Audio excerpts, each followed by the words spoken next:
আসসালামু আলাইকুম, সবাইকে সাদর আমন্ত্রণ জানাচ্ছি সিলেট স্টুডিও থেকে চ্যানেল এস সিলেট নিউজে। আপনাদের সঙ্গে আছি আমি রোহেনা সুলতানা। শুরুতেই জানিয়ে দিচ্ছি শিরোনাম। নাগরিকদের হয়রানি ও প্রতারণা বন্ধে বিল্ডিং অনুমোদনের জন্য ওয়ান স্টপ সার্ভিস বুথ চালু করেছে সিলেট সিটি কর্পোরেশন। নির্বাচন পিছিয়ে দেওয়ার যে কোনো অপচেষ্টা জনগণই ব্যর্থ করে দেবে বললেন সিলেট ৩ আসনে বিএনপি মনোনীত প্রার্থী যুক্তরাজ্য বিএনপির সভাপতি মোহাম্মদ আব্দুল মালিক। ছাতক দোয়ারাবাজার আসনে বিএনপির দলীয় মনোনয়ন পুনর্বিবেচনার দাবিতে মিছিল ও সমাবেশ অনুষ্ঠিত। এবং মৌলভীবাজারের শিশু কানন বিদ্যালয়ের শিক্ষার্থীর উদ্যোগে রবীন্দ্র নজরুল স্মরণ ও সাহিত্য সংস্কৃতি প্রতিযোগিতার পুরস্কার বিতরণ অনুষ্ঠান সম্পন্ন। শুনছিলেন শিরোনাম, এবারে বিস্তারিত। বাংলাদেশের মধ্যে সিলেট সিটি কর্পোরেশন প্রথমবারের মতো বিল্ডিং অনুমোদনের জন্য ওয়ান স্টপ সার্ভিস বুথ চালু করেছে। এই সেবা কেন্দ্র চালুর কারণে নাগরিকরা হয়রানি ও প্রতারণা থেকে রেহাই পাবেন বলে মনে করছেন সিটি কর্পোরেশন কর্তৃপক্ষ। বিস্তারিত জানাচ্ছেন মইনুদ্দিন মঞ্জু। ক্যামেরায় ছিলেন শামীম হোসেন।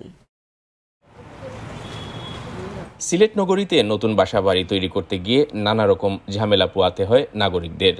সিটি কর্পোরেশনে ভবনের অনুমতি নিতে গিয়েও প্রতারণার শিকার হন তারা। এসব প্রতারণা ও হয়রানি বন্ধে এবার বিল্ডিং অনুমোদনের জন্য ওয়ান স্টপ সার্ভিস চালু করেছে সিলেট সিটি কর্পোরেশন। দীর্ঘদিনের স্বপ্ন থাকে মানুষের একটা বাড়ি বানানো, কিন্তু প্রথমে এসে তারা একটা হুচটকা এবং দেখা যাচ্ছে যে তারা একটা বিভিন্ন প্রতারণার শিকার হন, যাতে এই প্রতারণার শিকার না হন। এবং অনেক সময় দেখা যাচ্ছে কি উনি ফাইলটা অনুমোদন দিয়েছে, কখনো কখনো দেখা যাচ্ছে ফাইলটা হারিয়েও যাচ্ছে, প্ল্যানটা হারিয়েও যাচ্ছে। আবার দেখা যাচ্ছে যে আমি আজকে জমা দিলাম, আমারটা কোনো খবর নাই, 1 মাস পরে একজন জমা দিলেন, টাকা দেওয়া যাচ্ছে, অনুমোদন হয়ে যাচ্ছে। ফলে মানুষের মনের মধ্যে অনেক কষ্ট থাকে, মানুষ অনেক প্রতারণার শিকার হন। এই অবস্থা থেকে উত্তরণ করবে নাগরিকগণকে যাতে সুষ্ঠুভাবে সময়টা দেওয়া যায়, তারা যাতে মনে আনন্দে একটা বাসা বানাবেন, একটা স্বাচ্ছন্দ্য বোধ করেন, এইটার জন্যই আমাদের সিটি কর্পোরেশন কর্তৃপক্ষ নিচে একটা ওয়ান স্টপ সার্ভিসের মধ্যে আমরা একটা বুথ করি।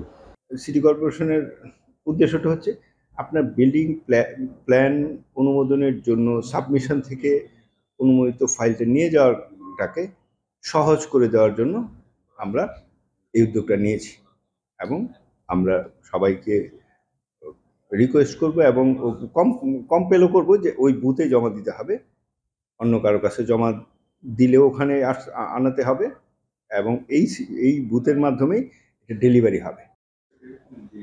সিলেট সিটি কর্পোরেশন কর্তৃপক্ষ জানান, এই ওয়ান স্টপ সার্ভিসে ডকুমেন্টস জমা দেওয়ার পর তাদেরকে একটি ট্র্যাকিং নম্বর দেওয়া হবে। এই ট্র্যাকিং নম্বর দিয়ে পরবর্তীতে আপডেট জানতে পারবেন সংশ্লিষ্ট নাগরিক। এই বুথে জমা দেওয়ার পর ওখানে রেজিস্টার একটা চালু করা হয়েছে, ওই রেজিস্টারে তার একটা এন্ট্রি নাম্বার পড়বে, সিরিয়াল নাম্বার পড়বে, এবং যে জমা দিচ্ছে তাকে একটা রিসিপ্ট দেওয়া হবে। রিসিপ্টটাকে আমরা ট্র্যাকিং নাম্বার রূপান্তরিত করছি, যে একটা ট্র্যাকিং নাম্বার সম্বলিত একটা রিসিপ্ট দেওয়া হবে। যে রিসিপ্টটা ভবিষ্যতে আমরা তাকে SMS এর মাধ্যমে এটার পরবর্তী কোন স্টেজে আছে এটা আপডেট জানাবো। সিলেট সিটি কর্পোরেশনের প্রধান নির্বাহী কর্মকর্তা রেজাই রাফিন সরকার জানালেন, এই উদ্যোগের ফলে প্রবাসীরাও উপকৃত হবেন। আপনি লন্ডনে আছেন, আপনার এখানে একটা ভবনের প্ল্যান অনুমোদন করবেন, তো আপনার এখানে তো একজন কেউ আপনাকে রিপ্রেজেন্ট করবে, আপনার ফ্যামিলির কেউ একজন রিপ্রেজেন্ট করবে, সে এসে জমা দিবে রিসিপ্টটা, এবং ওই রিসিপ্টটা সে তার কাছে সংরক্ষণ করবে। সারা বাংলাদেশের সকল সিটি কর্পোরেশনের মধ্যে সিলেট সিটি কর্পোরেশনই বিল্ডিং অনুমোদনের ক্ষেত্রে প্রথমবারের মতো এই ওয়ান স্টপ সার্ভিস চালু করেছে। Moinuddin Manju, channel S news, Sylhet. সাংবাদিকদের সাথে মতবিনিময় সভায় সিলেট ৩ আসনে বিএনপি মনোনীত প্রার্থী যুক্তরাজ্য বিএনপির সভাপতি মোহাম্মদ আব্দুল মালিক বলেছেন, নির্বাচন পিছিয়ে দেওয়ার যে কোনো অপচেষ্টা জনগণই ব্যর্থ করে দেবে। দক্ষিণ সুরমার তেতলিস্থ তার নিজ বাড়িতে মতবিনিময় সভায় নির্বাচনী এলাকার সার্বিক উন্নয়ন পরিকল্পনা তুলে ধরে তিনি বলেন, শিক্ষা, যোগাযোগ ব্যবস্থা, স্বাস্থ্য খাত ও আইটি শিক্ষা বিকাশকে তিনি অগ্রাধিকার দেবেন। শিক্ষা প্রতিষ্ঠানের অবকাঠামো উন্নয়ন, নাজুক সড়ক ব্যবস্থা সংস্কার এবং আইটি প্রশিক্ষণ কেন্দ্র স্থাপনে তিনি কাজ করার প্রতিশ্রুতি দেন। মতবিনিময় সভায় উপস্থিত ছিলেন সিলেট জেলা বিএনপির উপদেষ্টা অ্যাডভোকেট ATM ফয়েজ, জেলা বিএনপির সহ সভাপতি গোলাম রাব্বানী, উপদেষ্টা বদরুল ইসলাম জয়দু, যুগ্ম সাধারণ সম্পাদক তাজরুল ইসলাম তাজুল, জেলা স্বেচ্ছাসেবক দলের আহ্বায়ক আব্দুল আহাদ খান জামাল, জেলা বিএনপির প্রচার সম্পাদক লোকমান আহমদ, জেলা যুব দলের সাধারণ সম্পাদক মকসুদ আহমদ, দক্ষিণ সুরমা উপজেলা বিএনপির সিনিয়র সহ সভাপতি আব্দুল লতিফ খান, সাধারণ সম্পাদক বজলুর রহমান ফয়েজ, মহানগর ছাত্র দলের সাধারণ সম্পাদক ফজলে রাব্বি আহসান, তেতলি ইউনিয়ন বিএনপির সভাপতি আজমল আলী, তেতলি ইউনিয়ন পরিষদের চেয়ারম্যান অলিউর রহমান অলি সহ আরও অনেকে। জাতি একটি অবাধ, সুস্থ, নিরপেক্ষ নির্বাচনে ভোটাধিকার প্রয়োগের জন্য অধিক আগ্রহে অপেক্ষা করছে। কোনো মহল নিজেদের স্বার্থে নির্বাচন পিছিয়ে দেওয়ার পায়তারা করলেও জনগণ ভোট দেওয়ার তীব্র আশঙ্কার কাছে তাদের সকল ষড়যন্ত্র ভেঙে যাবে বলেই আমাদের বিশ্বাস। বিএনপির ভারপ্রাপ্ত চেয়ারম্যান তারেক রহমানের জন্মদিন উপলক্ষে হযরত শাহজালাল রহমতুল্লাহ আলাইহির মাজার মসজিদে সিলেট মহানগর বিএনপির দোয়া মাহফিল অনুষ্ঠিত হয়েছে। এ সময় তারেক রহমানের দীর্ঘায়ু, সুস্বাস্থ্য, দেশ ও জাতির উন্নতি কামনা করে বিশেষ মোনাজাত করা হয়। এ সময় মহানগর বিএনপির ভারপ্রাপ্ত সভাপতি রেজাউল হাসান কয়েস লুদি বলেন, বিএনপির ভারপ্রাপ্ত চেয়ারম্যান তারেক রহমান জনগণের অধিকার প্রতিষ্ঠা ও গণতন্ত্র পুনরুদ্ধারের আন্দোলনে যে ভূমিকা রেখে চলেছেন তা দেশের রাজনৈতিক ইতিহাসে গুরুত্বপূর্ণ অধ্যায় হয়ে থাকবে। তার নেতৃত্বে বাংলাদেশের গণতন্ত্র আরও সুসংহত হবে বলে আমরা বিশ্বাস করি। সাধারণ সম্পাদক ইমদাদ হোসেন চৌধুরী বলেন, দলের সংকটকালীন তারেক রহমানই বিএনপিকে সুসংগঠিত করে রেখেছেন, তিনিই এখন বিএনপির প্রাণ। দোয়া মাহফিলে উপস্থিত ছিলেন মহানগর বিএনপির সহ সভাপতি রহিম মল্লিক, মহানগর বিএনপির যুগ্ম সাধারণ সম্পাদক মাহবুবুল হক চৌধুরী, সোয়াইব আহমদ সোয়েব, আব্দুল ওয়াহিদ সোহেল, রেজাউল করিম আলো, সাংগঠনিক সম্পাদক সৈয়দ শাফেক মাহবুব, রফিকুল ইসলাম রফিক, যোগাযোগ বিষয়ক সম্পাদক ফয়েজ আহমদ মুরাদ, সাংস্কৃতিক বিষয়ক সম্পাদক তাজ উদ্দিন মাসুম, ক্ষুদ্র ও কুটির শিল্প বিষয়ক সম্পাদক মিজান আহমেদ সহ আরও অনেকে।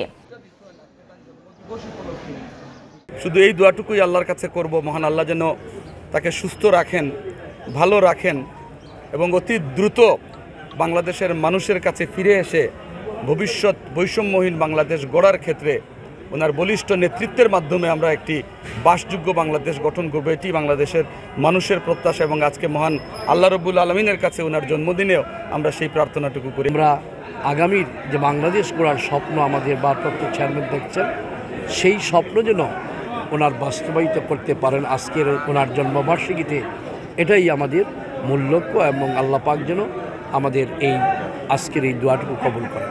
সুনামগঞ্জের টাঙ্গুয়ার হাওরের জীববৈচিত্র্য সংরক্ষণ ও হাওর পাড়ের জীবনমানের উন্নয়নে নতুন একটি প্রকল্প নিয়েছে পরিবেশ অধিদপ্তর। এই প্রকল্পে হাওরের সম্পদ সংরক্ষণ, মাছের অভয়াশ্রম তৈরি, বনজ সম্পদ বৃদ্ধি, বিকল্প কর্মসংস্থান তৈরিতে কাজ হবে। 2029 সাল পর্যন্ত প্রায় 40 কোটি টাকা ব্যয়ের এই প্রকল্প অর্থায়ন করবে ইউএনডিপি। সুনামগঞ্জ জেলা প্রশাসকের কার্যালয়ের সম্মেলন কক্ষে বুধবার বিকেলে আয়োজিত প্রকল্পের অবহিতকরণ সভায় বিষয়টি জানানো হয়। জেলা প্রশাসক ডক্টর মোহাম্মদ ইলিয়াস মিয়ার সভাপতিত্বে সভায় মূল বক্তব্য তুলে ধরেন প্রকল্প পরিচালক শাহেদা বেগম। এছাড়া বক্তব্য দেন পরিবেশ অধিদপ্তরের মহাপরিচালক সুলাইমান হায়দার, পরিবেশ অধিদপ্তরের পরিচালক AKM রফিকুল ইসলাম, জেলা আইনজীবী সমিতির সভাপতি মোহাম্মদ আব্দুল হক, সুনামগঞ্জ রক্ষা পরিষদ আন্দোলনের সভাপতি আবু নাসার, সাংবাদিক দেওয়ান গিয়াস চৌধুরী। সিলেট নিউজে নিয়ে নিচ্ছি ছোট্ট একটা বিরতি। আমাদের সঙ্গেই থাকুন। ফিরে এসে অন্যান্য খবরের সাথে আরও যা থাকছে। ছাতক দোয়ারাবাজার আসনে বিএনপির দলীয় মনোনয়ন পুনর্বিবেচনার দাবিতে মিছিল ও সমাবেশ অনুষ্ঠিত এবং মৌলভীবাজারে শিশু কানন বিদ্যালয়ের শিক্ষার্থীর উদ্যোগে রবীন্দ্র নজরুল স্মরণ ও সাহিত্য সংস্কৃতি প্রতিযোগিতার পুরস্কার বিতরণ অনুষ্ঠান সম্পন্ন।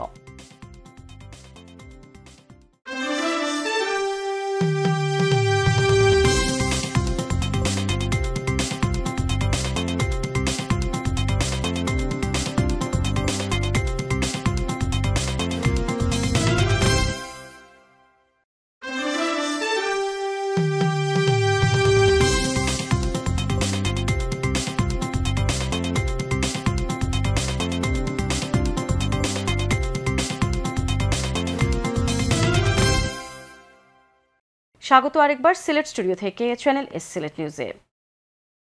আগামী ত্রয়োদশ জাতীয় সংসদ নির্বাচনে ছাতক দোয়ারাবাজার আসনে জাতীয়তাবাদী দল বিএনপির দলীয় মনোনয়ন পুনর্বিবেচনার দাবিতে বিশাল মিছিল ও সমাবেশ করেছেন মনোনয়ন বঞ্চিত বিএনপির কার্যনির্বাহী কমিটির সদস্য, ছাতক উপজেলা পরিষদের সাবেক চেয়ারম্যান মিজানুর রহমান চৌধুরী মিজান। ছাতকের গোবিন্দগঞ্জ পয়েন্টে এই সমাবেশ অনুষ্ঠিত হয়। ছাতকের গোবিন্দগঞ্জ 0 পয়েন্ট সাদাপুলের মুখ থেকে মিজানুর রহমান চৌধুরী মিজানের নেতৃত্বে হাজার হাজার নেতাকর্মী নিয়ে সিলেট সুনামগঞ্জ মহাসড়কে মিছিল সহকারে গোবিন্দগঞ্জ ট্রাফিক পয়েন্টে বিশাল সমাবেশে মিজানুর রহমান চৌধুরী মিজান ছাতক দুয়ারার দলীয় নেতাকর্মী ও জনসাধারণের উদ্দেশ্যে বলেন, আমি বিগত 16 বছর রাজপথে আন্দোলন সংগ্রাম করেছি। আমি আশা করেছিলাম 2026 সালে ধানের শীষের মনোনয়ন পেয়ে নির্বাচন করব, কিন্তু কিছুদিন আগে বিএনপির প্রাথমিক দলীয় মনোনয়ন ঘোষণায় আমাকে মনোনয়ন না দেওয়ায় আপনারা হতাশ হয়েছেন, কষ্ট পেয়েছেন। আমিও আপনাদের মতো স্তম্ভিত হয়েছি। আপনারা হতাশ হবেন না। প্রাথমিক মনোনয়ন চূড়ান্ত মনোনয়ন নয়। চূড়ান্ত মনোনয়ন না দেয়া পর্যন্ত ধৈর্য ধরে অপেক্ষা করুন। আমি আপনাদের সেবায় আমার জীবন বিলিয়ে দিয়েছি। আগামী দিনের রাষ্ট্রনায়ক বিএনপির ভারপ্রাপ্ত চেয়ারম্যান তারেক রহমানের প্রতি বিনীত অনুরোধ করে ছাতক দুয়ারার মানুষের কাঙ্ক্ষিত স্বপ্ন পূরণের কথা বিবেচনা করে ধানের শীষের প্রার্থী পরিবর্তন করে আমাকে দলীয় চূড়ান্ত মনোনয়ন প্রদানের আহ্বান জানাচ্ছি। সমাবেশে সুনামগঞ্জ জেলা ছাতক ও দুয়ারাবাজার উপজেলা বিএনপি ও তার অঙ্গ সংগঠনের নেতৃবৃন্দ উপস্থিত ছিলেন।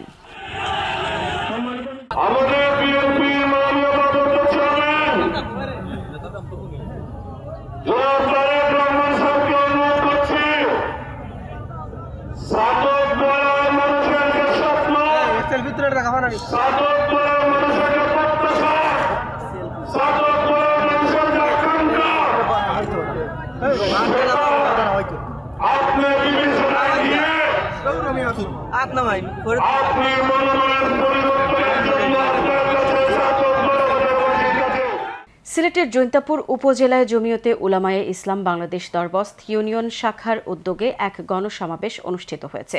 শুক্রবার বিকেল থেকে রাত পর্যন্ত দরবস্ত বাজার মঞ্চে এই গণসমাবেশ অনুষ্ঠিত হয়। ইমামুল কওম শায়খ মাওলানা হাবিবুর রহমান গণসমাবেশের উদ্বোধন করেন। সমাবেশে খলিলহাট মাদ্রাসার মুহতামিম হযরত মাওলানা আবু হানিফের সভাপতিত্বে ও মাওলানা শিহাব উদ্দিন ও হাফিজ মাওলানা আবুল হাসানের যৌথ সঞ্চালনায় প্রধান বক্তা হিসেবে বক্তব্য রাখেন জমিয়তে উলামায়ে ইসলামী বাংলাদেশের কেন্দ্রীয় কমিটির আইন বিষয়ক সম্পাদক ও আসন্ন জাতীয় সংসদ নির্বাচনে জমিয়তে উলামায়ে ইসলাম বাংলাদেশ কর্তৃক সিলেট 4 আসনে খেজুর গাছ প্রতীকের মনোনীত প্রার্থী আলহাজ অ্যাডভোকেট মোহাম্মদ আলী। এ সময় গণসমাবেশে বক্তারা বলেন, বাংলাদেশের মানুষের মৌলিক অধিকার বাস্তবায়নে ইসলামী শাসন ব্যবস্থার কোনো বিকল্প নেই। স্বাধীনতার 54 বছর অতিবাহিত হলেও দেশের প্রকৃত উন্নয়ন হয়নি। দেশে একের পর এক দুর্নীতি, অর্থ পাচারের মতো কর্মকাণ্ডগুলো থেকে অতীতের শাসক গোষ্ঠীরা বেরিয়ে আসতে পারেনি। এই সমস্ত সমস্যা থেকে রাষ্ট্রকে মুক্ত করে ও প্রকৃত ইসলামী শাসন ব্যবস্থা কায়েম করতে জমিয়তে উলামায়ে ইসলামের ক্ষমতায় আসা জরুরি। এ সময় বিশেষ অতিথি হিসেবে বক্তব্য রাখেন হরিপুর মাদ্রাসার মুহতামিম মাওলানা শায়খ হিলাল আহমেদ, সিলেট মহানগর উত্তর শাখার সভাপতি শাইখুল হাদিস আতাউর রহমান কোম্পানিগঞ্জি, রামপ্রসাদ ইসলামিয়া মাদ্রাসার মুহতামিম শাইখুল হাদিস মাওলানা মুবাশশির আলী, মহানগর শাখার সাধারণ সম্পাদক মাওলানা আব্দুল মালিক চৌধুরী, জমিয়তে উলামায়ে ইসলাম জৈন্তাপুর শাখার সভাপতি মাওলানা আব্দুল জব্বার সহ আরও অনেকে। মৌলভীবাজার শহরের শিশু কানন বিদ্যালয়ের শিক্ষার্থীর উদ্যোগে রবীন্দ্র নজরুল স্মরণ ও সাহিত্য সংস্কৃতি প্রতিযোগিতার পুরস্কার বিতরণী অনুষ্ঠান সম্পন্ন হয়েছে। বিস্তারিত জানাচ্ছেন আমাদের মৌলভীবাজারের head of news Khaled Chowdhury. ক্যামেরায় ছিলেন অশ্বিনী সিনহা।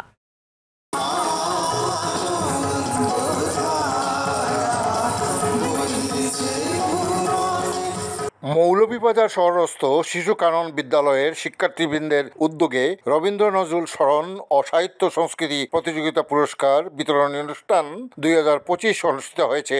উক্ত অনুষ্ঠানে সভাপতিত্ব করেন অত্র বিদ্যালয়ের প্রতিষ্ঠাতা শিক্ষানুরাগী মায়া ওয়াহেদ। প্রধান অতিথি হিসেবে উপস্থিত ছিলেন জেলা শিক্ষা অফিসার মোহাম্মদ ফজলুর রহমান। বিশেষ অতিথি হিসেবে উপস্থিত ছিলেন সম্মিলিত সামাজিক উন্নয়ন পরিষদের সভাপতি ও জেলা কেজি স্কুল ওনার্স অ্যাসোসিয়েশনের নবনির্বাচিত আহ্বায়ক খালেদ চৌধুরী।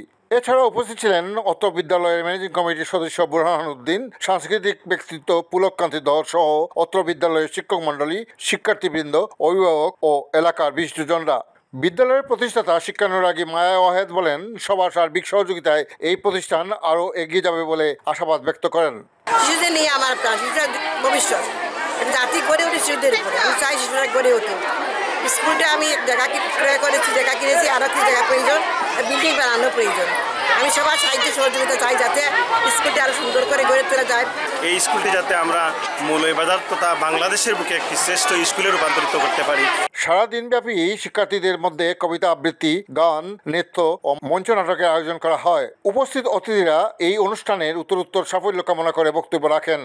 স্মার্ট শিক্ষার্থী গঠন করার লক্ষ্য থাকে এবং তাকেই মর্যাদা দিয়ে গতকালকেই আমরা জেলা কেজি স্কুল ওনার্স অ্যাসোসিয়েশনের প্রধান উপদেষ্টা নির্বাচিত করেছি। এইটা একটা গর্বের বিষয়, এই স্কুলের জন্য গর্বের বিষয়, আমাদের মর্যাদাবাসীর জন্য গর্বের বিষয়। আর এই স্কুলের যে প্রতিষ্ঠাতা মায়া হয়, দীর্ঘ পরিশ্রম, চেষ্টা, আজকে স্কুলটা আজকে এই পর্যায়ে এসে এবং শিশু কানন বিদ্যালয় এবং নিজস্ব ভবন উদ্বোধন হয়ে গেল নিজস্ব জমিতে। আশা রাখি এই স্কুল বাংলাদেশের মধ্যে একটি মডেল হবে, এই প্রত্যাশা রাখছি। এই বিদ্যালয়ে এত প্রশংসা করছে, আমিও নিজেও দেখলাম এই বিদ্যালয়ে আমার ছেলেকে ভর্তি করেছি। বিভিন্ন নাটক, অভিনয় এগুলা খুবই আমার কাছে ভালো লাগছে। আমাদের স্কুলে অনেক শিক্ষার্থী বৃত্তিসহ এবং নানা জাতীয় পুরস্কার, আবৃত্তি, নৃত্য, সঙ্গীতে অনেক শিশুরা পুরস্কার পেয়েছে। এই সব কিছুর পিছনে আমাদের স্কুলের পরিচালক শ্রদ্ধেয় মায়া ভাই। অনুষ্ঠানের শেষ পর্যায়ে বিজয়ী শিক্ষার্থীদের মধ্যে পুরস্কার বিতরণ করা হয়।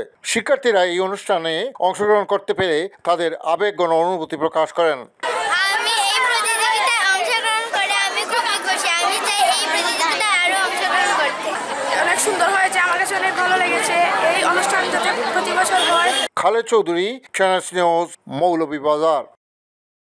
শ্রীমঙ্গল পল হ্যারিসন রোটারি উচ্চ বিদ্যালয়ে শিক্ষক, অভিভাবক ও শিক্ষার্থী মিলন মেলা অনুষ্ঠিত হয়েছে। শ্রীমঙ্গল রোটারি ক্লাব পরিচালিত পল হ্যারিস রোটারি উচ্চ বিদ্যালয় মাঠে আয়োজিত এই আনন্দ উৎসবে একসাথে সামিল হন শ্রীমঙ্গলের সিনিয়র রোটারিয়ান বৃন্দ, শিক্ষকবৃন্দ, অভিভাবক এবং শিক্ষার্থীরা। রোটারি ক্লাব অব শ্রীমঙ্গলের সভাপতি মশিউর রহমান রিপনের সভাপতিত্বে এ সময় বক্তব্য দেন সিনিয়র রোটারিয়ান সিরাজুল ইসলাম চৌধুরী, ডাক্তার Satyakam Chakraborty, Rotarian Jamal Hossain, Rotary Club of শ্রীমঙ্গলের সাধারণ সম্পাদক বিকুল চক্রবর্তী, বিদ্যালয়ের প্রধান শিক্ষক দিল আফরোজ বেগম ও শিক্ষার্থী এবং অভিভাবকরা। সিলেট নিউজ আজ এই পর্যন্তই। সিলেট বিভাগের প্রত্যন্ত অঞ্চলের খবর জানতে চোখ রাখুন চ্যানেল এস এর পর্দায়। সবাইকে ধন্যবাদ এতক্ষণ সঙ্গে থাকার জন্য। আল্লাহ হাফেজ।